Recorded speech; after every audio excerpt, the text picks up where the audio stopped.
What should I do if I suspect a GM ignition problem was to blame for a fatal car accident involving my family member?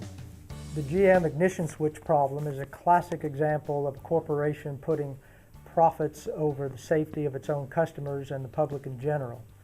The problem is ignition switches in certain General Motors vehicles that can shut off while someone is driving.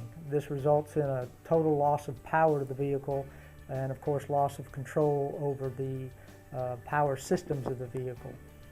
Unfortunately, GM knew about this problem for about a decade before they informed the public and started issuing recalls of vehicles with these ignition switches in them.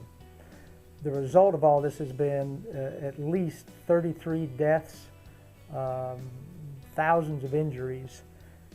You have two basic options if you want to make a claim based on the death of a family member caused by a faulty GM ignition switch.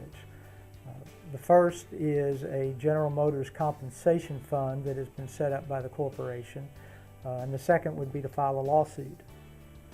The fund is administered by a single administrator who will make a decision about what compensation he thinks you're entitled to based on this situation. There's certain paperwork that has to be submitted, for instance, proof of ownership of the vehicle, computer data from the vehicle, and several other types of documents. There's a deadline that's currently in place for these claims, which is January 31st of 2015. The other option would be to file a lawsuit.